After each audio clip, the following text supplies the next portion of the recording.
so much. All parents can relate to Brooklyn Decker right there, dropping off her baby at kindergarten. Oh, I was like, yes, get him out of the house. Please welcome to the show, Brooklyn Decker and Andy Roddick. Hey, you too. You were like me, Andy, the same way. I was like you. We got into the car afterwards, and she's like, "It's like dropping them off at college." I'm like, "They're going to be home at 2:30, and they're sleeping in our house tonight." Like, it's not exactly like that. thing. It's not the same thing. Wait, how are you feeling, Brooklyn? It's a big deal, and that's your baby. I mean, I've been weeping all week. The kids are great. They're thrilled to be out of the house. like I peace. am suffering. We're on the fast track to college already. I can feel it. Oh my, it does go back She's 5. quick. Well, to ease the stress, Yes. we've got a little drink for you right here. I read that a Sunbeam with tequila. You've got good that's taste, by your the way. It's got a little drink. reposado, Yep. some lemonade, some grapefruit juice, club soda, a nice little Ooh, chili tajin rim. Salud. Salud. Salud, kids. To everything going on They with got me in the you. corner over here. By the way, love the haircut.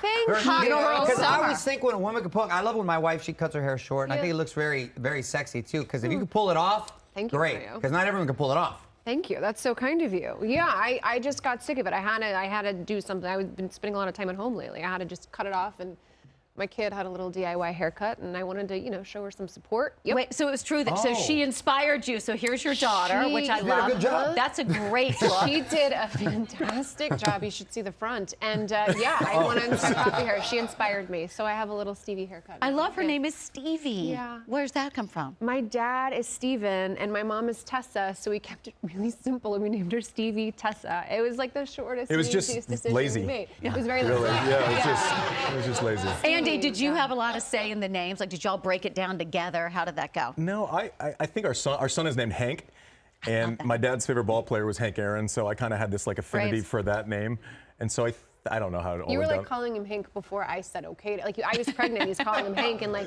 basically we couldn't change it. I by think the I time kind it of just came willed out. it a little bit, Yeah. and so with our Manifest. daughter, I think I had maybe less of a say, but maybe still some input, but no veto It power. was always like before I met Andy, like whoever I was going to end up with was going to have a daughter named Stevie eventually. So it was sort of just it was like baked in. What was? The name Stevie with a kid, like I long like that. before there was I ever a love that. partner. I'm a big established. Stevie Nicks fan, so I like So I thought it was Exactly. smart. And Yeah. people, So well. we say Stevie like Stevie Hank. Nicks. Hank's just a solid guy. Hank, you want to be at the bar with, right? Hank, Hank's going to be in the trenches with you. That's right. Your foxhole. He's a solid little dude. I like him personally. Like I think he's great. That's good. Yeah, he can stick around. Yeah, he's a So one of terrific each, guy. right? That's it. One of One of good. each. That's Are any of it. them athletic or acting? Are we seeing any of all of your past coming into them? I don't know if he'll see this. You wouldn't look at him and be like, he's going to be in the draft. He has my athletic ability, which is not saying much. Wouldn't you agree? No, he's the sweetest, most empathetic kid ever. He's brilliant. What do we say? He's got to grow into his body. He's tall. He's got to grow. Yeah, one of those. Yeah. You gonna get him into tennis? It's he doesn't really have much interest, and like everyone on earth, he comes home. He's like, I want to be a pickleball player. I'm like, It's true. He does. He wants to be. I like pickleball him. player. People who can't play tennis. yeah. I was like, is this? Do you actually want to do that, or is mom just trolling me now? It's just, I don't know what's happening. I read something. It sounded absurd. I couldn't believe when I read it, but it was something like 70 or 75% of people think they can beat a professional tennis player. I'm like, I think Brooklyn wrote it. yeah, that laugh says it all. But are you familiar with some? Look at this like poll. That? Yeah. Look at that. I got in trouble. I went off. Where does the confidence from these people come from? They could not even return your serve. I said on air last week, so we do a live show. I do the post-game show on Tennis Channel a lot of the days, and it was live, and that stat came up, and I hadn't seen it before we were on, and You so laugh it out loud? I had like a pretty intense reaction to it that got me in a little bit of trouble. But that's the most insane thing I've ever seen. Of course. If I had that amount of self-confidence in my own tennis ability, what I'm saying. I would have won Wimbledon. I'd basically be Federer.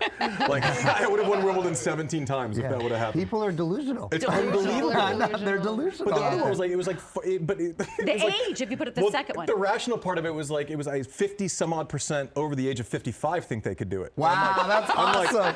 I'm 40. I was number one in the world. I would lose right now to Novak Djokovic 6-0, 6-0. It's a wrap. And I have to be better than my neighbor Bill. I just have to be. I'm in my hilarious. 50s. I injure myself just sleeping, so that is ridiculous out there. You guys have been married now, is it 14 years? Yeah. Tell the story about to that. how you guys met. I heard you reached out, Andy, and it was not a quick return phone call. That's the nicest way you could have said that. Yeah, I mean, I called. She used to do a sports betting show on SI, where she's like doing like picking lines and games and the whole thing every week. And I was like, she's pretty attractive. And so I got her number, tried to call her, and it was very silent as far as the return phone call for about 6 months. It was 5 months, and I didn't call back. But you were persistent, and I think it kind of became a joke between you and your friends. Correct. Over time, and I just called him back, and I don't know why. And I did, and I mean, I'm glad I did, but Yeah. I don't know why I did it. And that was a mistake. And here we are. That's a lesson in consistency. Here we are. Be persistent and consistent. That's right. Be persistent. It just paid off, and then and now it's been a long time. It was a been very little long embarrassing. time. I was like it was like Jim Carrey in The Cable Guy. I was just like, well, you know, just was out for a little bit. Thought you might have called, and it became He just kept on calling. It became a joke amongst friends where I would call and they were around, and it's like, what's the tally at? I'm like, 4 months and counting. No response. I love y'all's Yeah. relationship. 5 It's so months. great. And you guys love Tiff Treats. So we have a special delivery for you. And guys, I've never had a Tiff Treats. And everybody I know here is freaking out about Palomas that. and cookies. I like the I combo. know. We come bearing gifts. What makes these so great?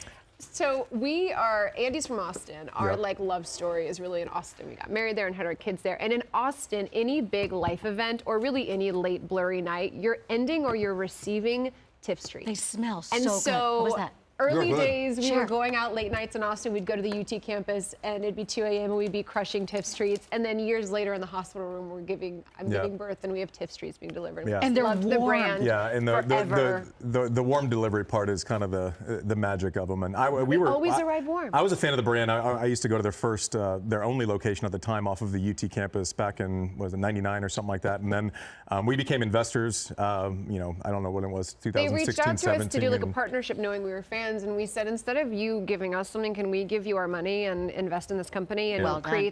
create a real partnership? And now we're in Southern California. yeah, we do. Which is awesome. It's great. By the way, warm chocolate chip cookies are my jam. It's my all-time favorite thing. If you want to order some incredible desserts, please head over to Tiff's Treats website. Oh wait, do we have time for a game, control room? And there's the music. Here we go. Yeah, there you go. That's your cue right there.